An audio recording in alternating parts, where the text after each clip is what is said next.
Hello all, this is your second lecture for Indian Forest Act 1927. We have completed till the issuing of notification by the state government. Now we have to see forward कि अब चीज़ें कैसे चलेंगी. हमने देखा क्या कि state government पास authority है कि वो किसी भी एरिया को रिजर्व फॉरेस्ट के लिए अनाउंस कर सकता है. जब वो अनाउंसमेंट करेगा तो ऑफिसर्स अपॉइंट करे जाएंगे जो कि हम क्या कहते हैं एफएसओ. अब एफएसओ की ड्यूटी होती है इंक्वायर करना किसी के क्लेम्स तो नहीं है ऑन दैट प्रॉपर्टी. अगर किसी पर्सन के क्लेम है तो they can also have a right to claim those rights. इसके बाद डिसाइड किया जाएगा whether to allow it or to disallow those rights. अगर अलाउ किए जा रहे हैं तो what all alternatives can be taken. If disallow किया जा रहा है तो what all alternatives can be taken by the officers. Later on, once everything is done, once an appeal has been made, satisfied, everything is done, all the claims have been satisfied, disposed of, तब आता है publication कि भाई अब आप notification को हम section 20 के अंदर पब्लिश कर देते हैं. नाउ गोइंग अहेड आगे कैसे चीजें चल रही हैं. Following the same procedure section 21 पे publication of translation of such notification in neighbourhood of forest. The forest officer shall, before the date fixed by such notification, cause a translation thereof into the local vernacular to be published in every town and village in the neighborhood of the forest. Very simple चीज. Notification आया होगा official gazette में जो कि हिंदी या English में आता है. अब देर आर डिफरेंट लैंग्वेजेस जो कि लोकल विलेजेस में फॉलो होती है. तो इसीलिए जिस भी एरिया का वो फॉरेस्ट में हम रिजर्व फॉरेस्ट को डिक्लेयर करने जा रहे हैं उस केस में हम क्या डील करेंगे, वहां के जो लोकल लैंग्वेज है उसको ट्रांसलेट करके, जैसे कि so that each and every individual get to know कि there is some land which is to be declared as a reserve forest. क्या ये सेक्शन इंपॉर्टेंट है? तो I would say no, that is not important. But क्या मुझे ये चीज समझनी चाहिए? बिल्कुल. कल को मान लीजिए not section number but general provisions पूछ लिए गए, इज ट्रांसलेशन नेसेसरी, तो यू मस्ट नो कि भाई हाँ ट्रांसलेशन भी कराना is important of that notification. Now moving ahead with section 22, power to revise arrangement made under section 15 और 18.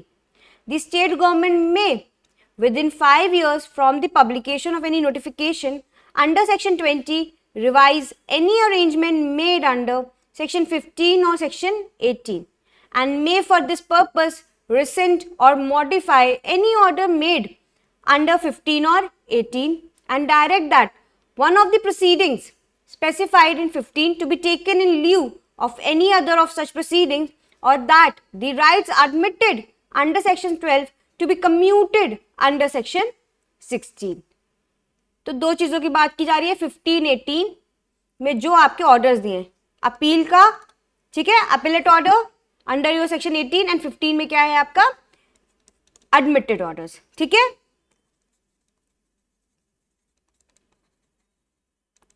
तो कोई भी ऑर्डर्स का क्या कर सकते हैं, रिसेंड कर सकते हैं या तो चेंजेस कर सकते हैं at any time after 5 years. Okay, दो चीजें हो सकती हैं, या तो वो रिसेंड होंगे या तो चेंजेस मॉडिफाइड. बट कितने समय बाद, ये भी हमारे लिए इंपॉर्टेंट है, with in 5 years from the publication of any notification. कौन करेगा? It is the state government, not FSO, not your other officers, forest officers, कुछ भी नहीं. No right acquired over reserved forest except as herein provided. No right of any description shall be acquired in or over a reserved forest except by succession or under a grant or contract in writing. ये तो हमने इससे पहले भी देखा है कि अगर कोई भी पर्सन आके क्लेम कर रहा है as to rights upon the reserve forest या कोई लैंड के ऊपर, तो वो तीन चीजों से ही उसको ये एक्वायर्ड हुआ है, या तो सक्सेशन के थ्रू, या तो कोई ग्रांट जो कि गवर्नमेंट ने की हो, या तो किसी कॉन्ट्रैक्ट के अंदर जो कि एक राइटिंग में. ठीक है, मेड बाय और on behalf of the government. ये सब चीजें कौन होता है? गवर्नमेंट की तरफ से, प्राइवेट एक्ट की तरफ से ना हो. और सम person in whom such right was vested. Government ने किसी को एक राइट दिया तो उसके बाद उस पर्सन ने, प्राइवेट इंडिविजुअल ने वो राइट ग्रांट या कॉन्ट्रैक्ट में दिया. तो वह हो, दोनों चीजें डील की गई हैं, गवर्नमेंट और सम पर्सन जिसको ये राइट मिला हो. 24, rights not to be alienated without sanction.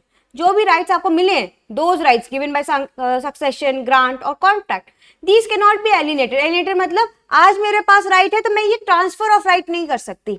If I as an individual have these rights, then I have to exercise those rights only. Nobody on my behalf can exercise it, or I can say they can exercise it, but the thing is I cannot transfer these rights. ठीक है? Alienation is not allowed without sanction. I had to take a sanction from the government itself so as to go ahead with alienation. So very important section 24. क्योंकि generally हम इस तरीके का बंदिशें नहीं देखते हैं, करेक्ट. इस तरीके से हमको रिस्ट्रिक्शन नहीं लगाए जाते हैं कि आपके पास कोई राइट है और आप एलिनेट नहीं कर सकते. आपके पास जैसे कोई राइट होता है, you have a right to alienate also. But over here section 24 specifically बोल देता है without sanction alienation is not possible. Alienation करना है, सैंक्शन लो. किसका? स्टेट गवर्नमेंट का. Notwithstanding anything contained in section 23, no right continued under clause C of subsection 2 of section 15 shall be alienated by way of grant, sale, lease, mortgage or otherwise without the sanction of state government. तो कोई भी right acquired होगा वो only 3 process, वो भी starting में जो होता है वही माना जाएगा. उसके बाद अगर आप alienation करना चाहते हैं तो without the sanction नहीं हो सकता है. और कैसे आप कर रहे हो? एलिनेट ग्रांट कर दे रहे हो, सेल कर दे रहे हो, लीज कर दे रहे हो, मॉर्टगेज या otherwise. Provided that when any such right is appended to any land और house it may be sold or otherwise alienated with such land और हाउस. अपेंडेड मतलब अटैच्ड. ठीक है, कोई ऐसा राइट अटैच्ड है टू लैंड और हाउस, उस केस में वो उस घर के साथ ही तो जाएगा, है ना. No timber or the forest produced obtained in exercise of such right shall be sold or bartered except to such extent as may have been admitted in orders recorded under section 14. तो ये तो हम पहले भी provision पढ़ चुके हैं under section 14 कि जो भी ऑर्डर्स होंगे जहां पर आप एडमिट कर रहे हैं राइट्स, तो यहां पर आपको लिखना पड़ेगा कि जो यहां पर मैं टिम्बर और फॉरेस्ट प्रोड्यूस करूंगी उसको मुझे सोल्ड या बार्टर करना है कि नहीं, और अगर करना है तो कितने एक्सटेंट का. ठीक है, ये आपका एफएसओ लिख के देगा आपको ऑर्डर में properly. Power to stop ways and water course in reserved forest. The forest officer may with the previous sanction of state government or of any officer duly authorised by it in that behalf stop any public or private way or water course in a reserved forest, provided that a substitute for the way or water course so stopped, which the state government deems to be reasonably convenient, already exists or have been provided or constructed by the forest officer in lieu thereof.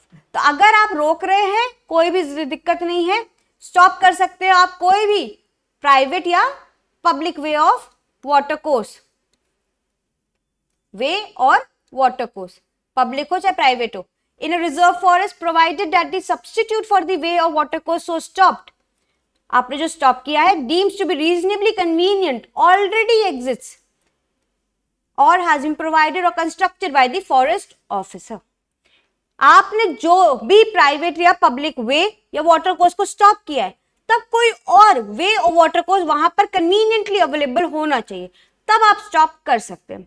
अगर आप यहाँ पर way या water course without any reasonable cause, without any other alternative आप stop करेंगे तो दिक्कत नहीं हो जाएगी. How will he go to his forest area, how will he have access to the water courses over there.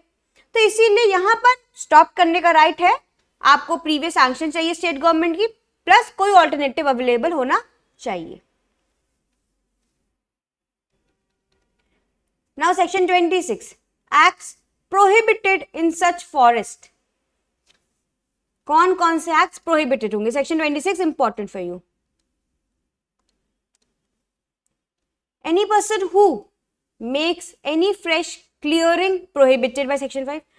पहले ही कह दिया भाई सेक्शन 5 में रिजर्व फॉरेस्ट है, अब कोई फ्रेश क्लियरिंग नहीं हो सकती, कल्टीवेशन नहीं हो सकता.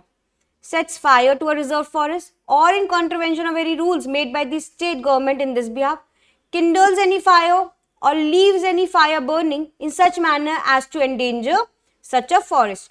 तो क्लियरिंग नहीं कर सकते, फायर नहीं लगा सकते, या अटेम्प्ट और जो भी चीजें आप नहीं कर सकते.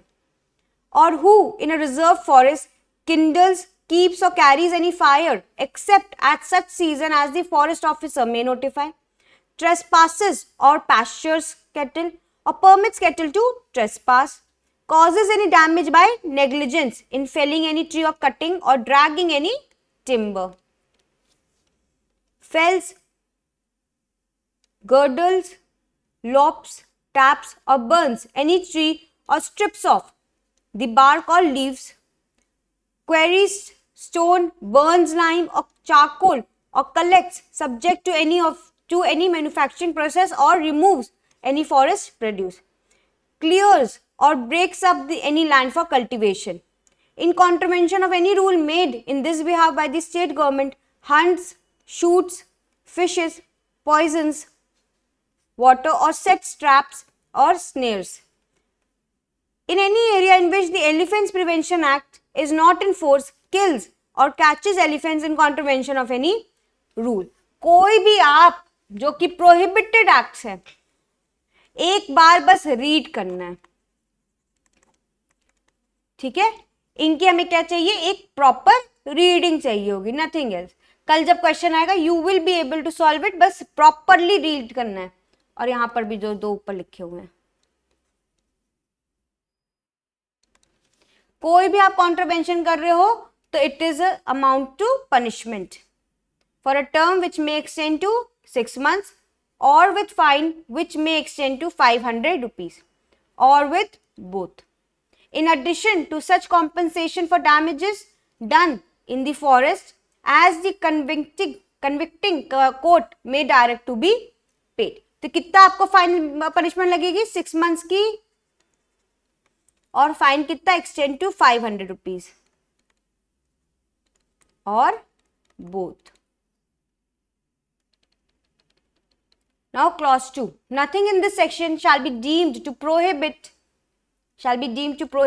any act done by permission in writing of the forest officer or under any rule made by the state government.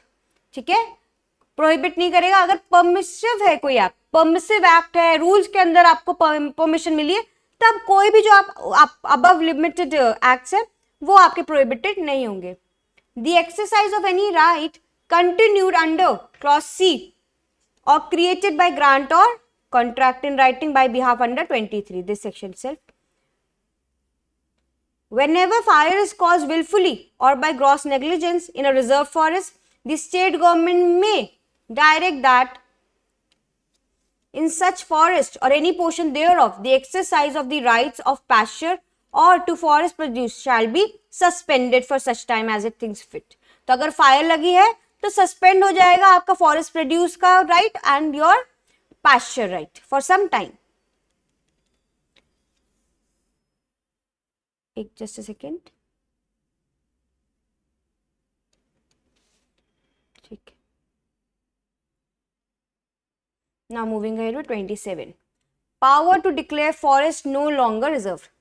तो स्टार्टिंग हुई इस चैप्टर की किस चीज से, कि state government has power to reserve forest. And किस चीज से चैप्टर 2 का एंड हो रहा है, power to declare forest no longer reserved. तो ये याद रहेगा ना, स्टार्ट हुआ रिजर्व करने के राइट से और जा रहा है नॉट टू डिक्लेयर, मतलब नो लॉन्गर रिजर्व राइट, कब से वो हो जाएगा, इस चीज से एंड हो रहा है. द स्टेट गवर्नमेंट में by notification in the official gazette direct that from a date fixed by such notification any forest or any portion thereof reserve shall cease to be a forest, reserve forest. तो दो चीजें हैं, या तो पूरे forest को ही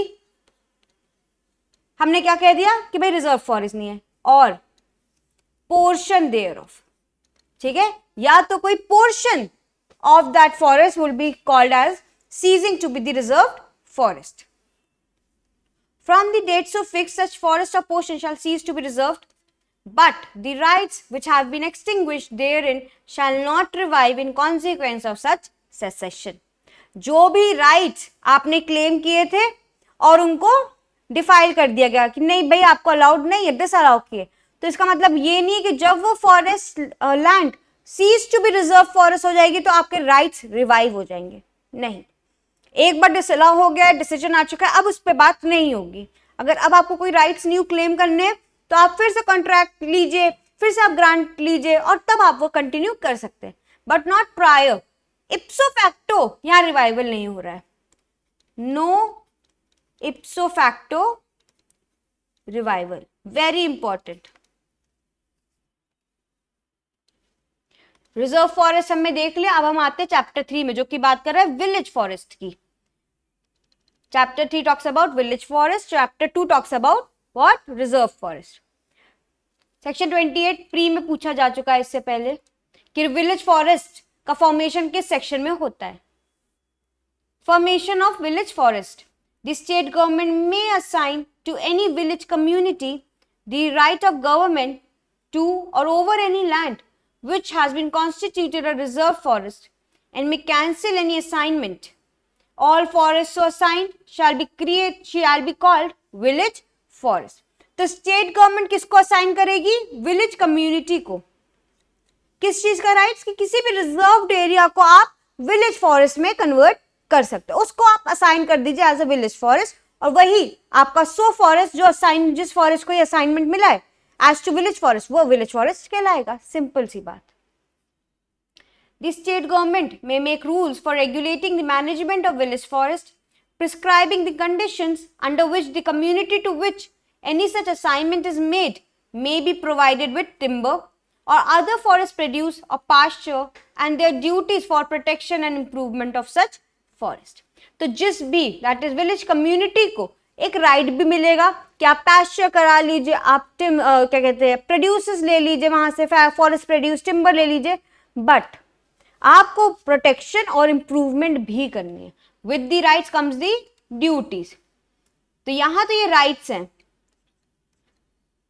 और duties क्या है, प्रोटेक्शन और इंप्रूवमेंट करना।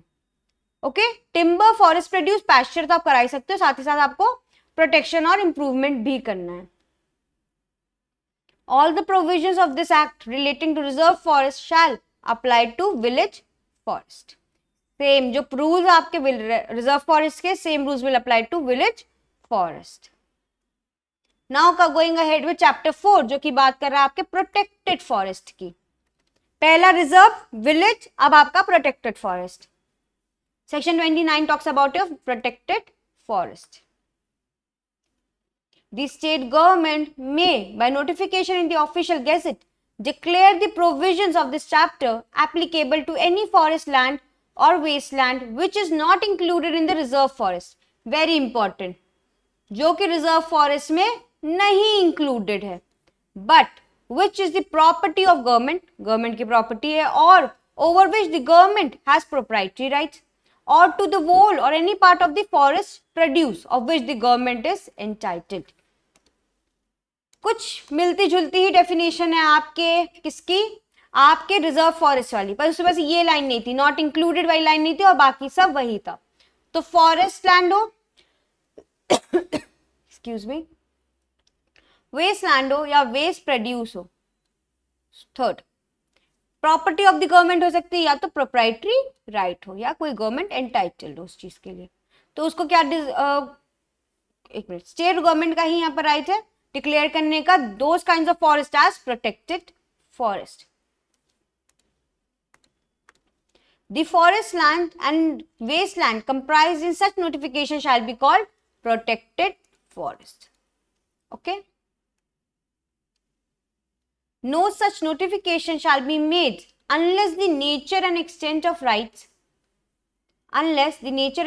such rights of government and of private person in or over the forest land or waste land comprised therein have been inquired into and recorded at a survey or settlement, or in such other manner as the state government thinks sufficient. Every such record shall be presumed to be correct until the contrary is proved. ठीक है,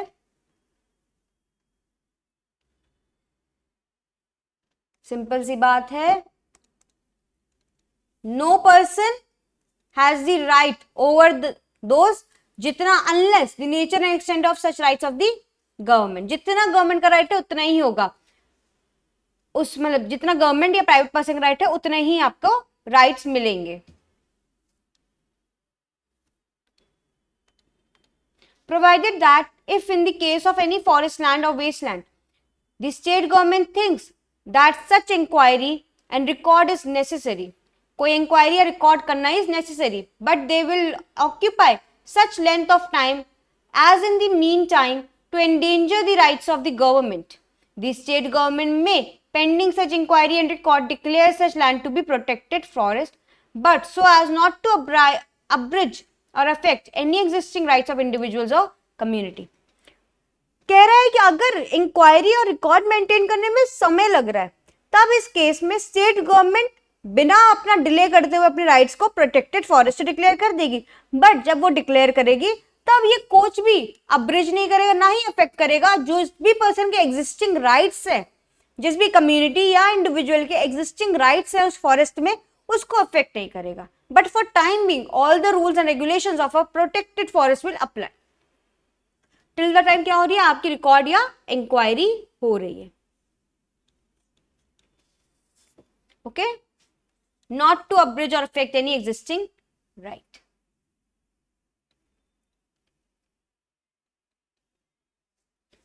Now power to issue notification reserving trees etc.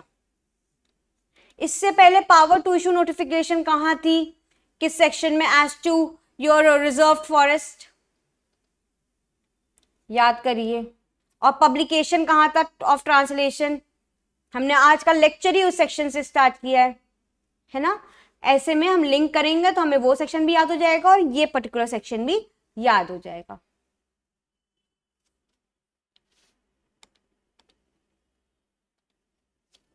The state government may, by notification in the official gazette, declare any tree or class of trees in a protected forest to be reserved from date fixed by the notification.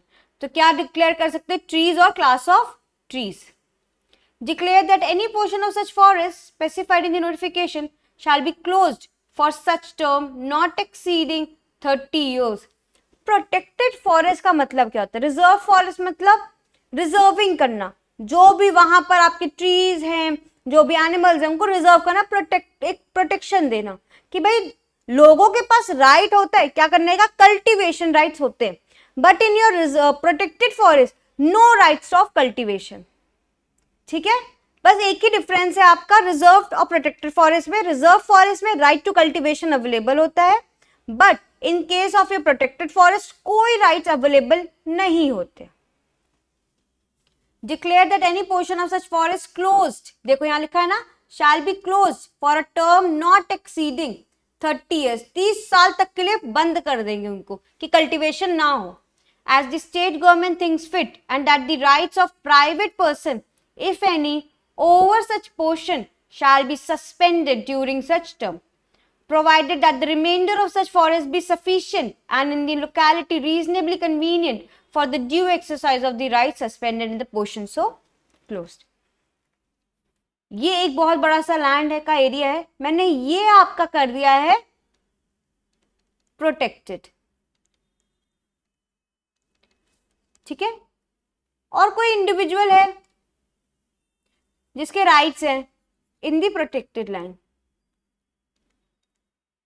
एक के rights हैं protected land के ऊपर, तो ये यहां पे exercise नहीं कर सकता, बट ये यहां पर एक्सरसाइज कर सकता है. But in the case of your reserve forest उसमें क्या रहता है, अगर मैंने इतना पार्ट रिजर्व किया है तब इस केस में the individual has a right to cultivate. उसके लिए उसको कोई और इधर जाने की जरूरत नहीं है, वो इधर ही इस पोर्शन में कल्टीवेट कर सकता है. बट प्रोटेक्टेड के अंदर कोई भी पोर्शन में कल्टीवेशन पॉसिबल नहीं है. फाइन, क्या चीजें, पहला तो एक डिक्लेयर करना, दूसरा प्रोहिबिट करना किसी भी प्राइवेट एक्ट को. C. Prohibit from date fixed as aforesaid the quarrying of stone, burning of lime, charcoal, collection or subjection of any manufacturing process or removal of any forest produce in such forest. कोई भी activity आप नहीं कर सकते. ठीक है, no activity is allowed. But हम तो वहां देख रहे थे इससे पहले रिजर्व फॉरेस्ट में, वहां एक्टिविटीज अलाउड हैं, बट यहां पर अलाउ बिल्कुल भी नहीं होंगी। यही एक डिफरेंस है और कोई डिफरेंस आज सच नहीं है, तो आप ये याद रखिएगा, पावर सब कुछ सेम रहेंगी, इट इज जस्ट दैट कि यहां पर एक्टिविटीज अलाउड नहीं, वहां पर activities cultivation, taking of forest produce, ये सब अलाउड होता है। बस जब आप स्टैब्लिश कर दे कि भाई मेरे पास ये राइट है करने का, तभी। Section 31, publication of translation of such notification in neighbourhood. Same कुछ नहीं है, इसमें क्या है, कलेक्टर शैल कॉज। वहां पर कौन था, क्या अथॉरिटी थी, याद करिए, यहां पर कलेक्टर की रिस्पॉन्सिबिलिटी है कि वो ट्रांसलेट करे लोकल वर्नाकुलर में, and to be affixed in a conspicuous place in every town and village in the neighbourhood of the forest comprised in the publication. यहां पर आप देख रहे हैं ये अफिक्स्ड भी हो रहा है, उसमें क्या था, मियर पब्लिकेशन ऑफ ट्रांसलेशन थी, यहां पर हम अफिक्स कर रहे हैं। क्यों, हम एक स्टेप और ज्यादा क्यों ले रहे हैं, पब्लिश भी करना है और अफिक्स भी करना है। कहां, conspicuous places of every town and village. Conspicuous places मतलब ऐसी प्लेसेस जो कि आराम से आईज के थ्रू विजिबल हो, क्योंकि यहां पर हम किसी के राइट्स को बंद कर रहे हैं, हम प्रोहिबिट कर रहे हैं rights, activities in that areas, इसीलिए हमें नोटिफिकेशन एक लार्जर स्केल में इन्हें बेटर फॉर्म में देना इंपॉर्टेंट है। Fine. 32, power to make rules for protected forest. The state government may make rules to regulate the following matters, namely cutting, sawing, conversion and removal of trees and timber, and the collection, manufacture, removal of forest produce from protected forest, granting of license to the inhabitants of towns and villages in the vicinity of protected forest to take trees, timber, other forest produce for their own use, and the production and return of such license, the granting of license to person felling or removing trees or timber or other forest produce from such forest for the purpose of trade, and the production and return of such licenses by such person, the payment, if any, to be made by the person mentioned under B or C for permission to cut such trees or to collect and remove such timber or forest produce. The other payments, if any, to be made by them in respect of such trees, timber and produce, and the places where such payment shall be made. The examination of forest produce, passing out of such forest, clearing and breaking up of land for cultivation and other produces, protection from the fire, cutting of grass and pasturing, hunting, shooting, fishing, poisoning water and setting traps or snares in such forest, killing or catching of elephants in such forest in respect of areas in which Elephant Act is not in force, protecting and management of such portions and exercising such right. अब अगर मैं ना भी पढ़ूं और rule making की बात आ रही है कि स्टेट गवर्नमेंट के पास कौन कौन से रूल्स बनाने चाहिए, और सिर्फ मैं अपनी आंखें बंद करके सोच रही हूं कि what are activities take place within the areas, nearby areas and the surrounding areas, तो क्या मैं हर एक चीज को अपने मन से भी नहीं लिख सकती? बिल्कुल लिख सकती हूँ। भाई कटिंग नहीं अलाउ होनी चाहिए, कोई भी एक्टिविटी अंदर अलाउ नहीं होनी चाहिए, उसको रेगुलेट करना है। रेगुलेशन, अगर हम लाइसेंसेस दे रहे, जो हमने पहले बात की थी, ग्रांट लाइसेंसेस, तो पेमेंट होनी चाहिए। कब वो आपका उसके रूल्स फॉलो हो रहे लाइसेंस के कि नहीं, ये सब देखना है। फायर ना लगे, ये देखना है। कोई पॉइजनिंग ऑफ वाटर ना हो, ये देखना है। कोई हंटिंग, शूटिंग, ये सब चीजें ना हो, ये चीज हमें रेगुलेट करनी है। बहुत जनरल है। इन अराउंड द एरियाज जो भी चीजें एक्टिविटीज होती हैं, उसका रेगुलेशन की बात की, rule making power state government की है। क्या ये क्वेश्चन आएगा? क्वेश्चन तो नहीं आएगा, बट यहां पर आपको बस इतना याद रखना, it is the state government who has the authority to make rules regarding protected forest under section 32। ठीक है, 32 में ये पावर है स्टेट गवर्नमेंट की टू मेक रूल्स, ये आपको बस याद रखना है।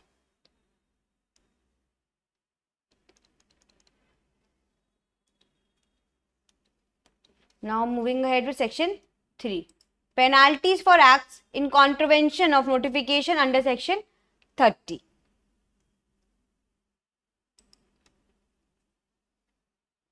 Any person who commits any of the following offences, namely fells, girdles, lops, taps, burns, etc., contrary to any prohibition under section 30 quarries और ये सब करता है, contrary to any prohibition, breaks up or clears up cultivation, sets fire, kindles a fire, whether standing, fallen or fell tree, leaves burning any fire, fell any tree or drags any timber to damage, permit cattle to damage, infringes any rule.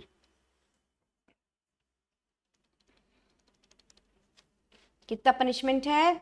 Extend to 6 months or with a fine which may extend to 500 rupees. Same जो हमने ऊपर देखा prohibition, वही same prohibition यहाँ लगा हुआ, और वही सारी ज्यादातर चीजें आपकी मना भी है। अब वो तो सेम ही रहेगा ना, ऐसा तो नहीं है कि प्रोटेक्टेड फॉरेस्ट है तो अलग काइंड ऑफ फॉरेस्ट है, फॉरेस्ट तो सेम ही है, जस्ट दैट कि हमने वहां रिस्ट्रिक्शन ज्यादा कर रखी है, स्ट्रिंजेंट पॉलिसीज है वहां की, इसीलिए वो प्रोटेक्टेड फॉरेस्ट कहा गया। कितना मैक्सिमम टाइम है जिसके लिए आप प्रोटेक्ट कर सकते हैं? Not exceeding 30 years। क्लॉज 2 क्या कह रहा है? This is a new provision added, मतलब other than your last penalty clause जो हमने पढ़ा। Whenever fire is caused willfully or by gross negligence in a protected forest, the state government may, notwithstanding that any penalty has been inflicted, direct that such forest or any portion thereof। अच्छा हाँ, ये तो हमने पहले ही पढ़ा था कि भाई अगर कोई फायर लग गई है तो नो राइट ऑफ पैस्चर और फॉरेस्ट प्रोड्यूस्ड आपको दिया जाएगा, ठीक है। ये प्रोटेक्टेड एरिया है, अगर कोई भी आग भी लगी है तो हम इधर भी अलाउ नहीं करेंगे, ठीक है। प्रोटेक्टेड फॉरेस्ट में अलाउड नहीं है, पर यहां तो अलाउड था ना, तो अभी उसमें भी हम अलाउ नहीं करेंगे अगर फायर वायर लग जाए।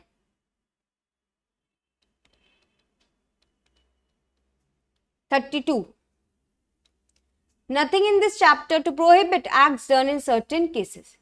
Nothing in this chapter shall be deemed to prohibit any act done with the permission in writing of the forest officer or in accordance with the rules made under section 32, or except as regards any portions of any forest closed tinder section 30, or regards any right or exercise of which have been the exercise of which has been suspended under 33, or in exercise of any right recorded under section 29.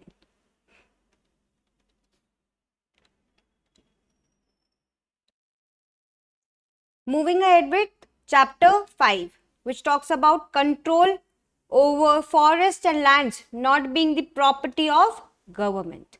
तो जो भी property नहीं है government की, उस पे हम कैसे कंट्रोल करेंगे उन फॉरेस्ट के ऊपर और इन लैंड्स के ऊपर।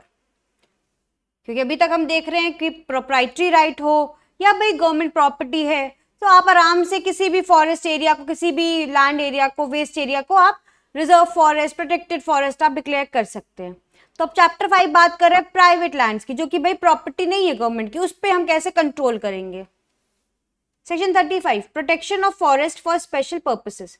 The state government may by notification in the official gazette regulate or prohibit in any forest or wasteland the breaking up, clearing of land for cultivation, pasturing of cattle, or firing or clearing of the vegetation when such regulation or prohibition appears necessary for any of the following purposes। तो इन चीजों पे क्या लग सकता है? आपके रोक लग सकता है अगर ये सब पर्पसेस है। For protection against storm, winds, rolling stones, floods and avalanches, for the preservation of the soil on the ridges and slopes and in the valleys of hilly tracts, the prevention of landslides or for formation of ravines or torrents, for the maintenance of water supply in spring, rivers and tanks, and for the protection of roads, bridges, railways and other lines of communication, for the preservation of public health। For these purposes आपकी इन चीजों पे restriction लग सकता है, ठीक है। Purposes ये fulfil करने के लिए रिस्ट्रिक्शंस लग सकता है, एज टू ब्रेकिंग अप, पैस्चरिंग और फायरिंग और क्लियरिंग द वेजिटेशन। ये आपको पढ़ना पड़ेगा, ठीक है। Learn these. जिस तरीके से एचपी का पेपर है वो आपको किसी भी तरीके से क्वेश्चन पूछ सकता है, तो they don't restrict to one kind of pattern के ऑप्शंस दे दिए 4 और उस तरीके से आप बेस्ट ऑप्शन चूज करें। They also go ahead with statements वाला कि if this is the reason what is the assertion, मतलब असर्शन है तो ये रीजन क्या है, there are 2 statements which among these are correct और नॉट, तो वो चीजें आपको पढ़नी पड़ेंगी। The state government may, for such purposes, construct at own expenses or in upon any forest or wasteland such work as it thinks fit.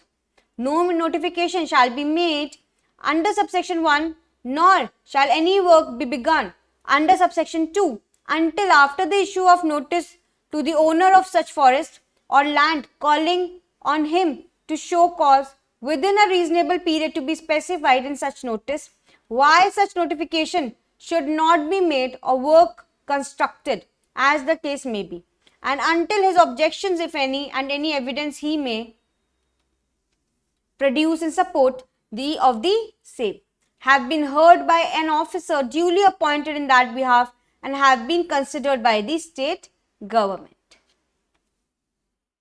Not so important. Now moving ahead with section 36. Power to assume management of forest. In case of neglect of or willfully disobedience to, neglect या willful disobedience to what? To regulations or prohibitions under section 35, or for its purposes any work to be constructed under the section so requires, the state government may, after notice in writing to the owner of such forest or land and after considering his objections, if any, place the same under the control of a forest officer and may declare that all or any of the provisions of this act relating to reserve forest shall apply to such forest or land. अगर neglect हो रहा है, disobedience हो रहा है as to regulations और prohibitions जो किए गए, तब स्टेट गवर्नमेंट अगर चाहती है तो इन राइटिंग क्या कहेगी, taking into all the considerations and everything, वो कंट्रोल देगी फॉरेस्ट ऑफिसर को regarding that forest. The net profits, if any, arising from the management of such forest or land shall be paid to the said owner. कोई profits हो रहे हैं तो वो owner के पास चले जाएंगे, पर मैनेजमेंट किसका रहेगा, स्टेट गवर्नमेंट का. Okay. 37. Expropriation of forest in certain cases. In any case under this chapter in which the state government considers that in lieu of placing the forest or land under the control of a forest officer, the same should be acquired for public purposes. 36 में क्या हो रहा है, management में दी जा रही है as to your forest officer. 37 कह रहा है कि इन केस ये लग रहा है कि मैनेजमेंट में ना देखे, in lieu of placing that forest under the control, वो क्या करते हैं, एक्वायर कर लेते हैं for public purposes. The state government may proceed to acquire in the manner provided by the Land Acquisition Act. Similar जैसे कि Land Acquisition Act में था ना, जहां पर आप डिनाई कर रहे हो किसी का राइट और आपको वो प्रॉपर्टी भी चाहिए, तो you go ahead with land acquisition act, जो भी वहां के रूल्स एंड रेगुलेशंस दे रखे हैं. सिमिलरली इस सिचुएशन में होगा जहां पर एक प्राइवेट फॉरेस्ट है और अब वो लग रहा है कि पब्लिक पर्पसेस के लिए एक्वायर करना चाहिए स्टेट गवर्नमेंट को without giving the control. Control तो डिफरेंट हो गया, इसमें तो हम प्रॉफिट्स भी देंगे ओनर को, तो ये ना करके सीधे लैंड एक्विजिशन एक्ट के जो रूल्स फॉलो करिए और इसको एक्वायर कर लीजिए. The owner of any forest or land comprised in any notification under section 35 may at any time not less than 3 or more than 12 years from the date thereof require that such forest or land shall be acquired for public purposes and the state government shall acquire such forest or land accordingly.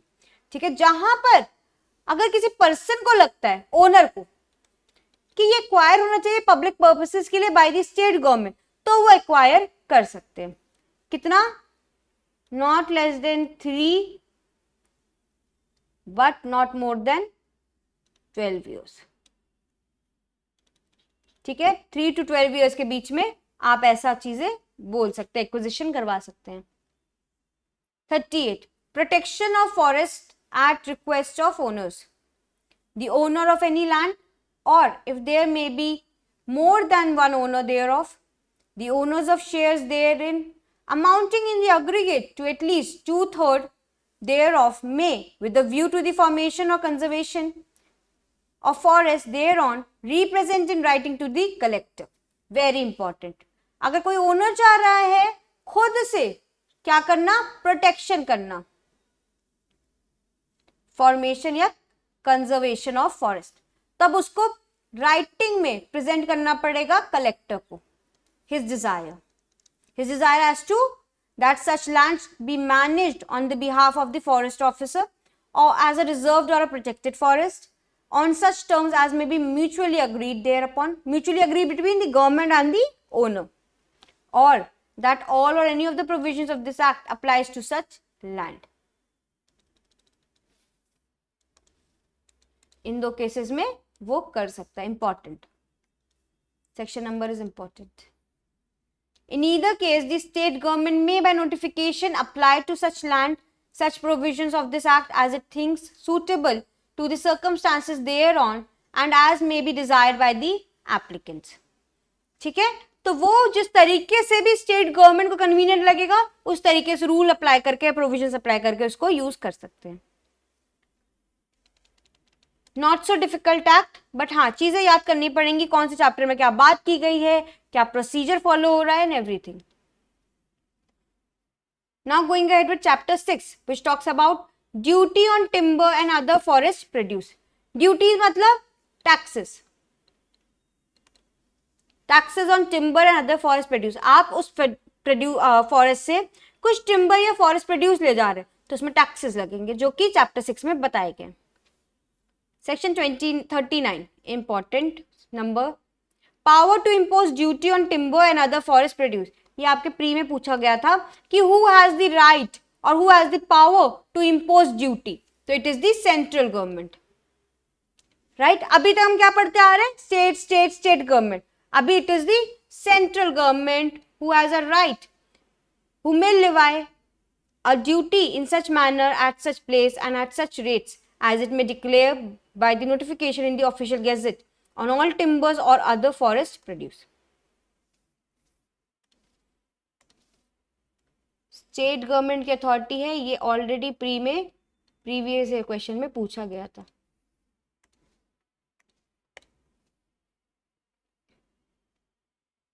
किसी भी manner में, किसी भी place में, किसी भी rate में, which is produced in the territories to which the act extends and in respect of which the government has a right, which is brought from any place outside the territories to which the act extends. In every case in which such duty is directed to be levied ad valorem, the central government may fix by like notification the value on which such duty shall be assessed. इस अगर मैं section की बात करूं तो इसमें सिर्फ आपको यही याद रखना है कि who has the power to impose duty on timber and other forest produce, nothing else. पर फिर भी हम पूरा सेक्शन पढ़ लेते हैं, इन केस कुछ इंपॉर्टेंट होगा तो I let you know. All duties on timber और forest produce which at the time when the act comes into force in any territory are levied therein under the authority of state government shall be deemed to be and to have been duly levied under the provision. अगर prior to this act जो भी state government अपना taxes लगा रही थी वो माना जाएगा according to the act properly imposed हो रहा था, क्योंकि यहाँ पर authority हमारी central government दी गई है. Notwithstanding whatever is given away हो, prior to the act ये चीज मतलब well versed मानी जाएगी. Subsection 4. Notwithstanding anything in this section, the state government may, until provision to the contrary is made by Parliament, continues to levy any duty which it was lawfully levying before commencement of the Constitution under this section, provided that nothing in this subsection authorize the levy of any duty which as between timber or other forest produce of the state and similar produce of the locality outside the state discriminates in favor of the former, or which In the case of timber or other forest produced or localities outside state, discriminates between timber or other forest produced. कोई दिक्कत नहीं है कि कितनी duty लग रही है outside inside में, कोई इससे इररिस्पेक्टिव ऑफ दैट फैक्ट आपका जो ड्यूटी लगा रहे हो state government, being a state government prior to the commencement of the constitution, वो सब सही है. अब क्वेश्चन क्या है कि जनरल क्वेश्चन, व्हेन वील से कि भाई commencement of the constitution, what is the date of commencement of the constitution, ये आप खुद से ही लिख लीजिएगा. ठीक है, जनरल क्वेश्चन. कॉन्स्टिट्यूशनल हिस्ट्री भी आपकी पूछी जाती है in your Haryana. Section 40, limit not to apply to purchase money or royalty. Nothing in this chapter shall be deemed to limit the amount. मतलब कितना भी अमाउंट आप मांग सकते हैं. If any chargeable as purchase money or royalty on any timber or other forest produce, although the same is levied on such timber or produce while in transit, in the same manner as duty is levied. So there is no limit as to purchase money or royalty जो कि claim करी जा सकती है in cases आप कोई timber और forest produce को allow कर रहे हैं. तो इस पे कोई लिमिट नहीं है. बट लिमिट नहीं है इसका मतलब ये नहीं कि एक्स्ट्रा ऑर्डिनरी हो सकती है. अनलिमिटेड जरूर है बट नॉट एक्स्ट्रा ऑर्डिनरी. ठीक है, 1 लाख की चीज आप 10 लाख के लिए रॉयल्टी लगा सकते हैं, बट 1 लाख की चीज को आप 1 करोड़ की नहीं लगा सकते. Unlimited but not extraordinary. Unlimited होनी चाहिए पर एक्स्ट्रा ऑर्डिनरी नेचर नहीं होना चाहिए. Fine, with this will end the session. Next session में हम चैप्टर 7 से डील करेंगे. Thank you so much.